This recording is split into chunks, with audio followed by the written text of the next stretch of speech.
And welcome to AI Marketing Academy. My name is Jason Pantana, and you are attending, that is, watching your July 2025 lecture. This is the AI Rookie session. You might recall that last month we started dividing sessions into what are called learning tracks, AI Rookies versus AI Rockstars. Now, it doesn't mean that the AI Rockstars is a more impactful session or that AI Rookies is a less impactful session. It has to do with the technical nature and just the material of the subject matter.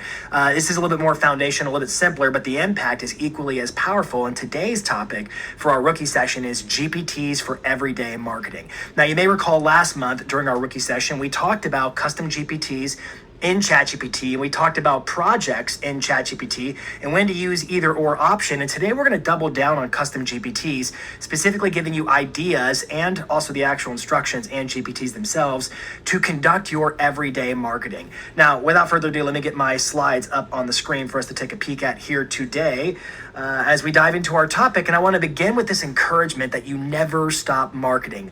When you look at the businesses of any top producer anywhere, one thing is guaranteed for sure: they're always marketing their face off. They're not marketing fair weather marketing when the times are good. They're not marketing just because they have listings. They have a marketing plan by which they are abiding to without any deviation, relentlessly abiding to it. And when I look at it's middle of July right now, and in many parts of the country or around the world, wherever you're doing business, it's very customary and typical that in the summer, agents can kind of find themselves twiddling their thumbs a little bit. They're in that summer lull. Their customers are on vacation. They're putting things on hold. And so sometimes the market can feel like it's a little bit slow, but that doesn't mean your marketing needs to slow down. If anything, this is a strategic opportunity to quote unquote buy low, sell high, where you can cut in through the noise, where there's less competition, and build your brand and position yourself for a rock star epic end of the year and beginning of next year. I think you probably know this to be true. The marketing you do today is going to either show itself in fruits 60 to 90 days from now or not. And so the marketing you don't do, you're going to pay for that. I'm not trying to be mean, but you're going to pay for that in 60 to 90 days from right now. So my encouragement to you is to never stop marketing. And my promise is to give you ways to do the everyday marketing, to streamline it, to make it faster, to make it better, to use AI to AIify your marketing mix. You must never stop marketing. If you find yourself in that little summer lull, feeling a little bit complacent or not quite sure what to do with your marketing, or feeling like maybe it's not worth the investment in marketing right now because I don't have enough deals in the pipeline or in escrow, then you are in the right spot to determine what are the best courses of marketing for you right now for the least amount of money. Now, I have a question on the screen for you I want you to consider. Are you still paying for tools that AI does better? I know in the summer months, a lot of folks start looking at their budget and they start making some adjustments to what they're spending on. And does that really work? Does that really work? And they're making their adjustments. And my question for you is, are you still paying for marketing tools or any kind of tools that honestly AI can do better for you? Now, when you think about what kinds of functions can AI do for you, I'm talking about writing, I'm talking about designing, I'm talking about editing, I'm talking about filming. Think about your marketing mix. It's emails and newsletters, it's blogs, it's social media content, it's scripts and captions and all that kind of material. And I don't know exactly what's in your tech stack, but what of your tech stack could be outsourced and given to the budget, could be given to AI and be a part of your ChatGPT Plus subscription, which is like $20 a month. And so that's really the aim today, is to help you explore what are the possibilities of custom GPTs inside of ChatGPT that could absolutely replace some of your cost and help you do better marketing. So really, we're kicking off with two major imperatives. One, you've got to have the resolve and the mental toughness, especially in a market that can be more challenging, to continue marketing. Top producers don't do fair weather marketing. They market all the time. Is your marketing plan predicated on the market, or do you market regardless? Like whether it's a fast or a slow market, an up or a down market, the market is the market, and the market always belongs to those who do the marketing. So that's the first imperative, is to have that level of stride in your marketing, that consistentness, that steadiness and consistency. And the second is this idea here of your budget. Where are you pruning right now, where maybe you have time to look at your tech stack and think, I think AI could do that better. I've got this statement on the screen for you to wrestle with, and it's meant to be provocative, so take it with a grain of salt. Done for you marketing isn't doing anything for you. I want you to take inventory today of what are some of the tools, services, things you're paying for that maybe you've just had for a long time and they're doing things for you and they're all swell and great. And I don't mean this against any particular provider or anything like that. But oftentimes you'll find these companies that have cropped up in a world before AI, where AI is the ultimate personalizer to customize marketing and content for you. And they would have this done for you service where it's like, hey, you could send this out or do this or do it our way. And those services often, they force you to adapt and conform to their box. It puts you in their box. And it's not really anything special because everybody else who uses the same service has the exact same marketing. It's the same templates. It's the same text. It's the same stuff going out to their audiences through their marketing. And the question is it really doing anything for you, or are you becoming just another one of those users of that? And I want to open up your thinking today. And again, this is meant to be provocative. This is a thinking exercise. But what are some of the services maybe you're paying for that a GPT or an AI solution could solve? Could it be related to market reports? What about newsletter emails? What about social media post planners? What about video topic ideation? What about social media templates? What about video scripts? What about caption copy for your social media posts and captions? What about blog generators? What about ad copywriters? What about SEO optimizers for like blogs and your website and meta descriptions and all that? And with ad copywriters, I mean like meta ads like Facebook, Instagram, and so forth. What about designing lead magnets, PDFs, and things of that effect? What about listing descriptions, MLS photo descriptions? Where are the opportunities to put AI to work? Because I have a feeling there's a lot of you who are paying for this little service or that little service or that little service. And it's kind of like subscription television where it's like I got Netflix and I've got Hulu and I've got Disney and I've got Paramount, and all of a sudden that stuff starts to add up. What happens if you look at the one solution? I'm not suggesting we're going back to cable per se. If you follow my metaphor, it sort of breaks down. But what happens if you start looking at, well, wait a minute, all these things kind of came out before AI and now AI is here, and how could this be a custom GPT or a project or something I can bring in, and instead of me conforming to it, it conforms to me. Instead of it being done for me, it's done with me. Therefore, it's accelerating and amplifying your brand and your business. And so here's really what we're going with this. This month, next month, and for the foreseeable future, I'm going to be on this, well, at least for the summer season, this summer of savings mentality where we're going to talk about more GPTs, more projects, more tools I can just put in your hands for you to use that are going to help you save time, save money, scale your business, sharpen the axe, streamline everything you're doing. Now, to remind you, we talked about this last week. What's a custom GPT? Last month. We talked about this last month in the lecture. A custom GPT is an AI assistant designed to perform highly specific tasks, and it's ideal for consistent, repeatable outputs and easy sharing. And so we use that example of if you find yourself like saving a prompt, I'm going to use this prompt every time I write a blog. I'm going to use this prompt every time I do a social media caption, every time I write a video script, and you've got it saved in a note app or something like that. It's a pretty good clue that would make for a really good set of instructions to create a custom GPT so that you can start at a good, you don't have to start from the beginning. You can pick it up where you're at the right starting point for executing the next output, the next output, the next output. Now, again, if you're watching this session and you have not watched June's AI Rookie session, you're going to want to go watch that. We talked about personalizing your ChatGPT, and within that, we talked a lot about ChatGPT projects and ChatGPT custom GPTs, which is a feature exclusive to those who are part of the ChatGPT Plus subscription. That's the $20 a month subscription program. So I'm not going to re-explain everything there is to know about custom GPTs. I will flash this screen in front of you as well. We showed this slide last month in the training. I've highlighted the ones I want to draw your attention to that answer the question, why the custom GPT over the project? Why is Jason hellbent on all these GPTs?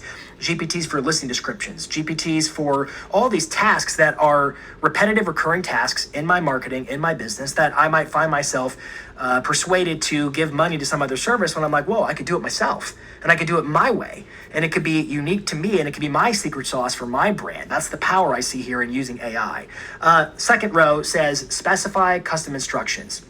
I want to remind you, both custom GPTs and projects allow you to specify custom instructions.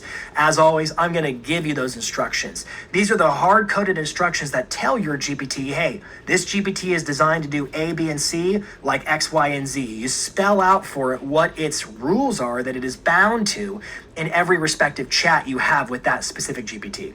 Number 3 says references attached files. You're able to upload knowledge. Both of these projects and GPTs have this checkbox. I'm really focusing here on the custom GPT column in that it references attached files. You can feed it spreadsheets, documents, PDFs, all kinds of materials, and it can effectively bring those into its thinking so that they're kind of grafted into the way it's supposed to do the task you have set out for it to do. Remember, a custom GPT is a blank canvas. You can create all kinds of custom GPTs limited to your imagination.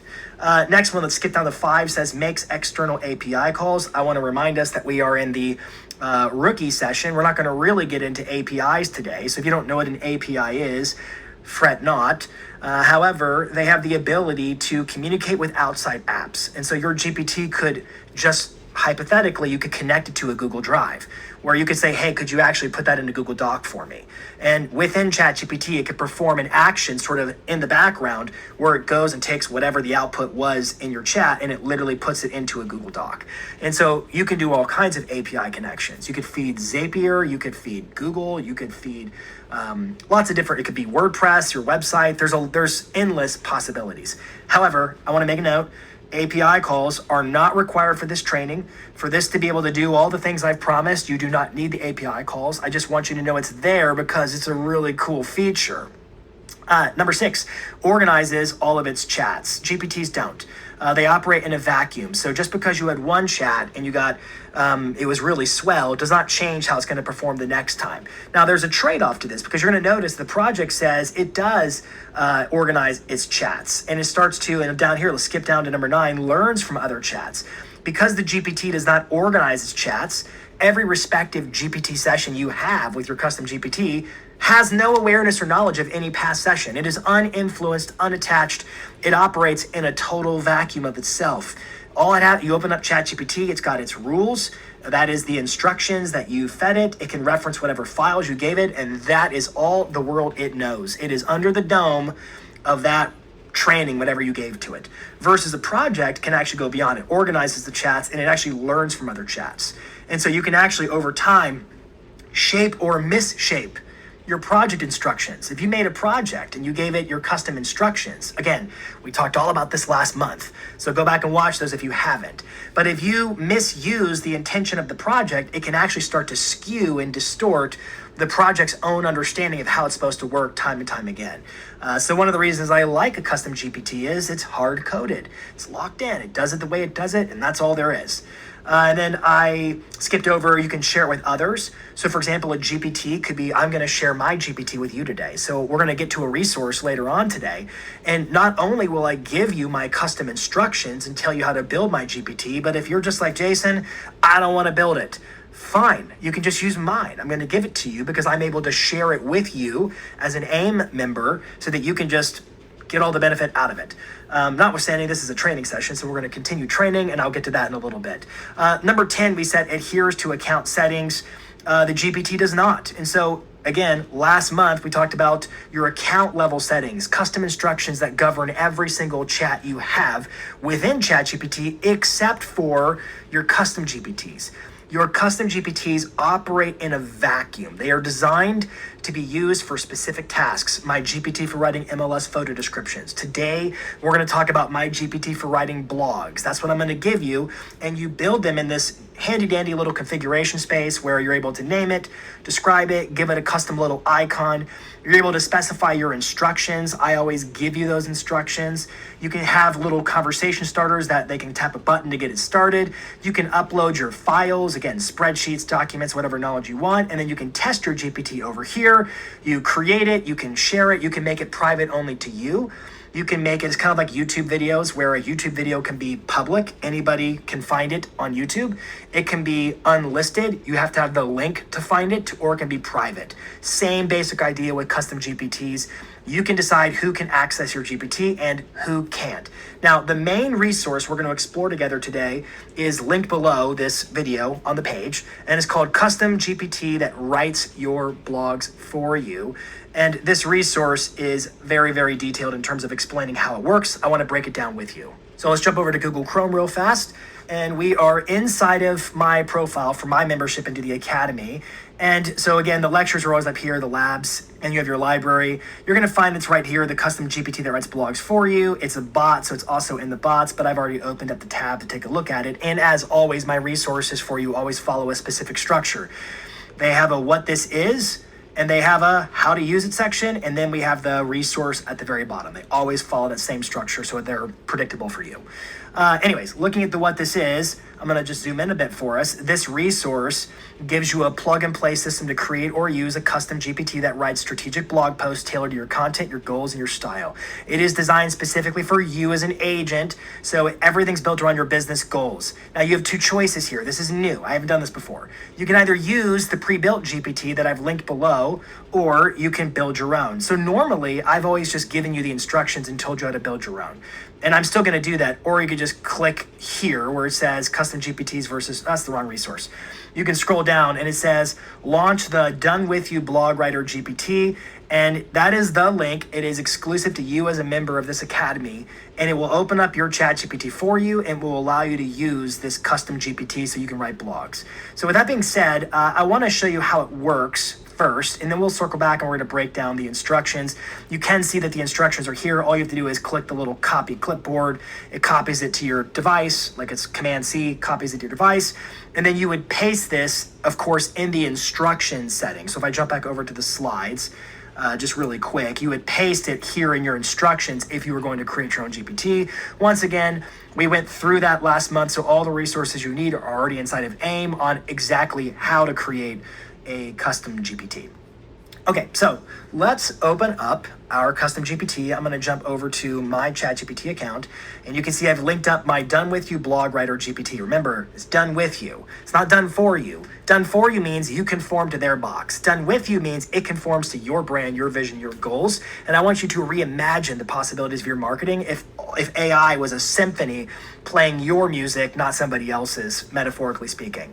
Okay, so here it is, Done With You Blog Writer GPT.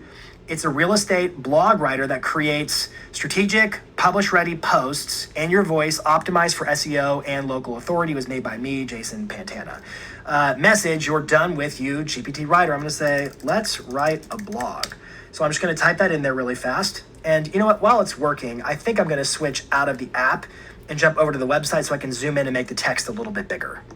So let's jump over to Google Chrome, and I've got the same chat loaded here. I said, let's write a blog, and it said, and this is the first thing it will do. You can talk anything you want to say, and it will trigger this custom GPT. If you go look at the instructions for it down here, it always has a logic flow. That's the first module in the instructions, and it's going to make you choose the blog type selection. And so if we look over here at our GPT, it has 5 options for you. This GPT can write 5 kind of blogs. It can do local area topics like seasonal events or local amenities. It does not talk about schools. I've specifically told it to stay away from schools or anything that could get you in trouble.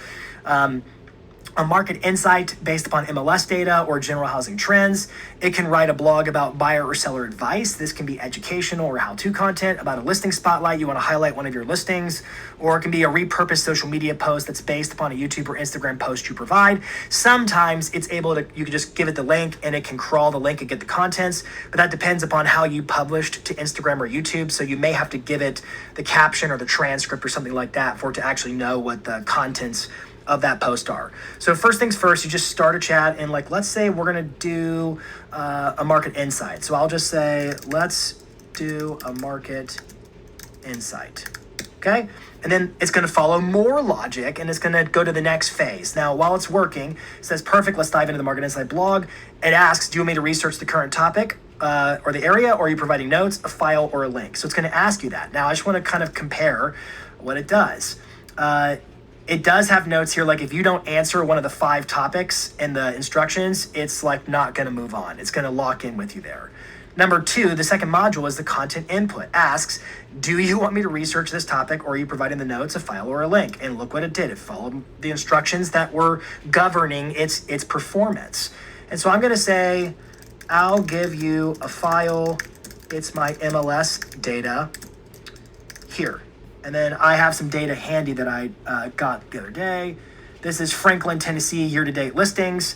So I just went to my MLS, I downloaded it to a spreadsheet. I don't care if you use RPR data, Zillow housing data. I don't care if your board of realtors gives you data. I don't care if it's MLS data, whatever you can get your hands on, this thing's ready to interpret it and analyze it and write blogs about it.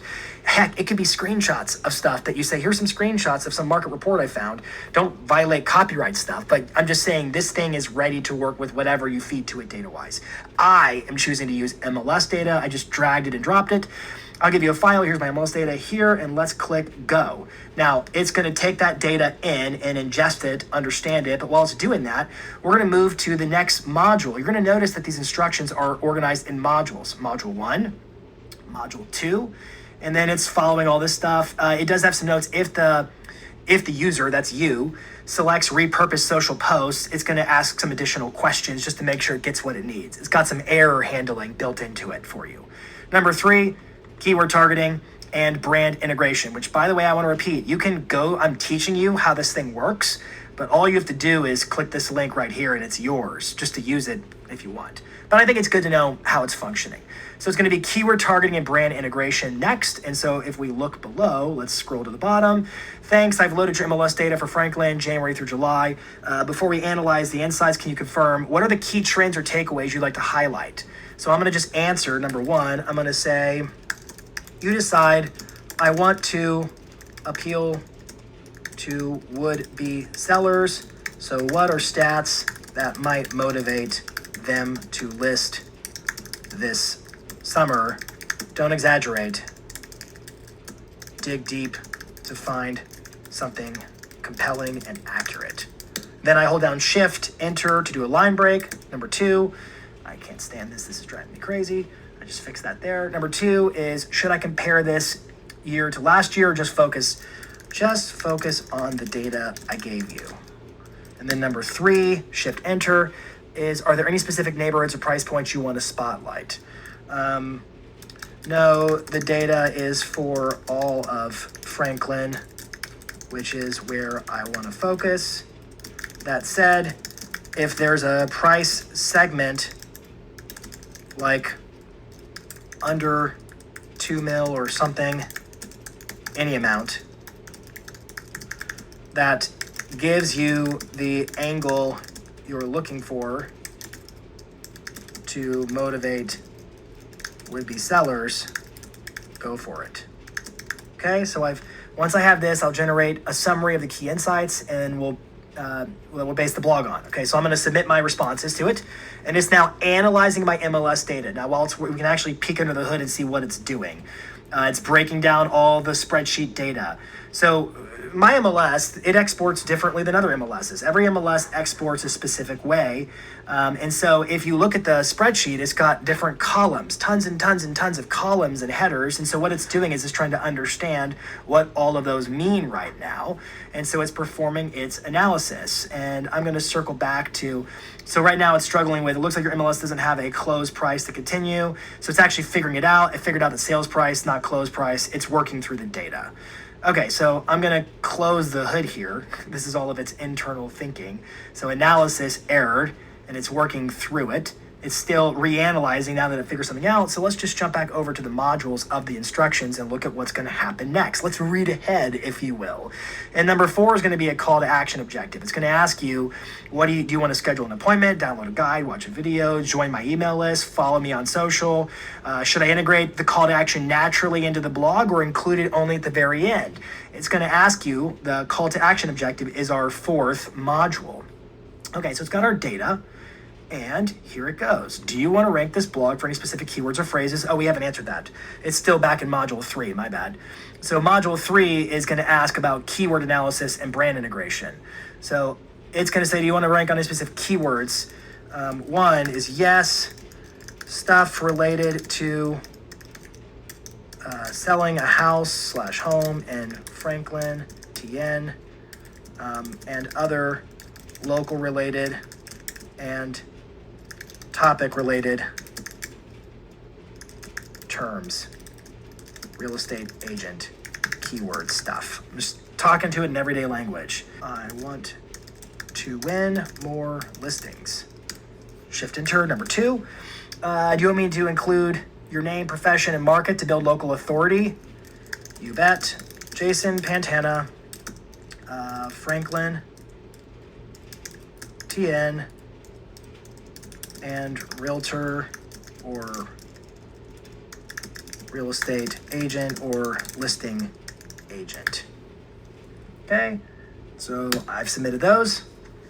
I want you to imagine either you're doing this and you'll get really turnkey at it, of course, or you have an assistant doing it. How many of you, I wonder, have employed some freelancer to write like 2 blogs a month for you and it's costing you a lot of money? And what would it be like if you had this instead? You could knock these blogs out. I'm obviously taking my time with this because I'm training you on how to use it. You can knock out a blog in 5 minutes or less with this tool. Perfect, I'll naturally integrate those keywords for you. And then it wants to know about the CTA. So what should the reader do after reading this blog? So it's using natural language. It moved itself into module 4, which asks for a CTA, and then here are those options. And I'm gonna say, let's push for a listing appointment or Zoom or phone call to explore the possibilities of selling this summer. And I want it integrated throughout and at the end, please. All right, so let's right click there and fix possibilities. There we go. All right, submit. And while it's working in the background, let's jump to what it's gonna do next, which is module 5, length and voice. It's going to ask you how long do you want it to be. So let's just, again, I'm really stalling this out right now. I'm going to say go long. And then where do you plan to publish this blog? WordPress, Squarespace, LinkedIn, Real Geeks, etc. So I want you to see this in the back end. This module here says blog output format and best practices. All blogs must follow, so it's going to have a specific structure. But then I broke down here platform logic. And so it can tell, is it going to be WordPress? Is it going to be Squarespace? Is it going to be Sierra, Real Geeks, LinkedIn articles, Wix, Elementor? Is it going to be something else? It actually has the ability to shape the output so that you can just copy and paste it into that respective platform. So it knows if it's WordPress, it's going to probably write the blog in Markdown. And if it's Squarespace, it probably will write it in HTML instead because it knows those platforms. And what that will do is automatically carry over any of your formatting. Lists, bold text, italics, headings, big headings versus little headings. All of that information is just literally copy and paste and done. You don't get all the text and have to go back and reformat the whole thing for your actual blog. You just copy and paste it. So it's jumping around a few steps here. When it writes, it's going to follow this logic, which we're going to get to in just a little bit. So let's just say, go long, publishing to WordPress. Go long. All right, so perfect. Write a 1,000-word blog for WordPress blog editor, optimized for local SEO. It's writing in the Canvas tool, which is one of the functions, so it opens up like a document. When it's done, you just have to click on copy and it takes the whole thing, or you could download the whole thing. And if I download it, it will likely save it as a markdown document that can just be straight imported into your blog, and then all the formatting stays intact automatically. It's designed to be really useful. And I just want you thinking, like, if we can do this with a blog, what else could I be optimizing and automating with custom GPTs? And that's what I'm going to be focused on over the next several months, is just giving you more GPTs, more artifacts, more everyday marketing tasks completely run for you by AI to save you time, save you money, scale your business, sharpen the axe, streamline your marketing. All right. So I want you to look at the structure. It's got a title, and then it automatically begins with, is this summer a smart time to sell your home in Franklin, Tennessee? Yes. And then it answers the question. So if you go look at this module here, it always begins with a blog title, and then an opening question. Use the exact question the blog is answering, and then provide a 1 to 2 sentence snippet answer immediately below the question. I'm going to circle back to why we do it that way. There's a strategic reason for writing the blog that way. And then it's got subheadings, short paragraphs, clear formatting, occasional bullets and number lists, final takeaway paragraph, call to action section based upon the earlier input. Use bold, italic for emphasis, don't overdo it. Use consistent spacing and clean formatting. And then there's a lot more information here that we can get into. This goes on and on. It's got compliance guardrails, and it's just got a lot of information buried within these instructions so that you get a really beautiful blog. And it's breaking down all your MLS data that I fed to it, and it's staying on script. And then let's see, it's ready to talk strategy. Schedule a listing appointment for a quick call today and let's explore what your home could sell for this summer. Now, you may want to customize this and have it write in a little bit of a different tone based upon your personality. That is exactly why I gave you options here. You can either use and modify my instructions to create your own GPT, or you can just use the GPT that I already made for you. It is in the resources, just use it. It's gonna, when you do, it'll automatically latch itself over here in your sidebar where all your other GPTs are. So like you can see this one right here, the Done With You blog writer. It's just over in my favorites, most recently used GPTs over on the sidebar, making it super easy. It's making it super easy. Okay, so let's circle back to some slides and review what you need to understand as we walk away from this. So you have the resource, you can read it, it explains what it is, how to use it. I won't repeat myself, but there's a few, whoops, I clicked a link. Apparently I will repeat myself. I hyperlinked that for you. There's a few key things to be thinking about when it comes to blogging best practices.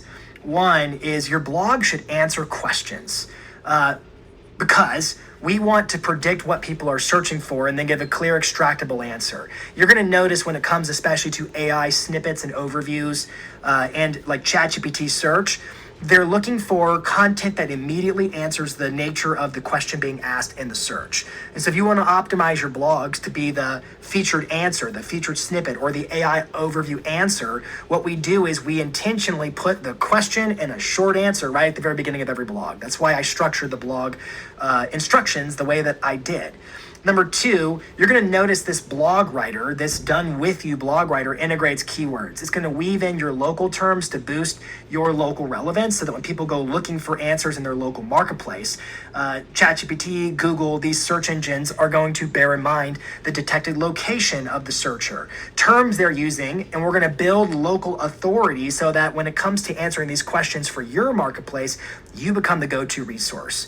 And then finally, within this custom GPT, you're going to notice it has a lot of what's called structured content, which uses clean formatting that AI and search engines can scan fast. That's why I have it integrate headings and short sentences or short paragraphs, like 1 to 2 sentence paragraphs, lists, and bold and italics text.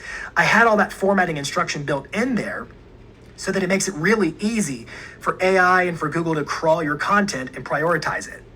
And this is partly why I love custom GPTs. If you have the knowledge of what are the best practices of writing blogs, you can just give your knowledge to the GPT and then say, these are my rules. These are my conditions for how this is to be done. Now, you may be wondering, how often should I be using this AIM Done With You custom GPT blog writer? And the answer is at minimum once a week. You're going to want to have at least one blog a week, However, if you increase that velocity to 2 to 3 blogs every single week, then I think you get some extra perks from doing that. One, if you're blogging on your website 2 to 3 times a week and you're not deviating too far off the course. Remember, in the beginning, the first module of my instructions was the 5 different types of blogs it writes. Repurpose social media post, a new listing, a market update, insight. Like, I'm staying within the realm of what a real estate agent should be talking about. I did not create a blog about the newest hip restaurant necessarily, because I want to build your authority that is within your topic and expertise, which is real estate. And so if you're blogging about real estate in your local market 2 to 3 times a week, you're going to become a priority for indexing. What that means is platforms like Google are going to say, hey, this website has a lot of authority in this area on these topics. So whenever they publish new blogs, because they publish so frequently, we have to make sure we prioritize crawling their pages first and ranking their content quickly. So it's going to help. This is maybe a little bit over your head. This is a rookie session, but just trust me when I say, if you blog 2 to 3 times a week, you're going to get indexing priority with platforms like Google. You're going to have more opportunities for internal linking, where because you blogged about so many things, you could link to that blog or link to this blog or link to that blog. And in fact, that could actually be an upgrade to my custom GPT that we can discuss down the road. Is could we integrate a database where it has access to all your other blogs, and it can even look for opportunities to link to those blogs within the next blog it's writing? It could be done with AI. And then your third benefit of blogging 2 to 3 times a week is snippet overviews. because you're building massive domain authority and you're becoming recognized as the leader, the thought leader in your local marketplace about real estate, it's going to be, and because you're asking and answering the questions on the minds of buyers and sellers, you're going to have way better odds of being the AI overview or being that featured snippet on platforms like Google or ChatGPT or elsewhere. And so go to the resource, either use my GPT, maybe start with my GPT, see what you like about it. And then if you decide you want to get into the resource, take my instructions and build your own or modify it in any way, you can. This is just the first of many. We're going to talk about how done with you marketing is the path forward, and AI is the ultimate amplifier of you. Helps you do more, helps you do it faster, helps you do it better, beginning first with your blogs. Thanks so much for tuning in. Don't miss the upcoming lab. We'll go through your questions and we'll demo more. There's so much more to be discussed on the power of using these custom GPTs for everyday marketing. Thanks so much for being a member of AIM.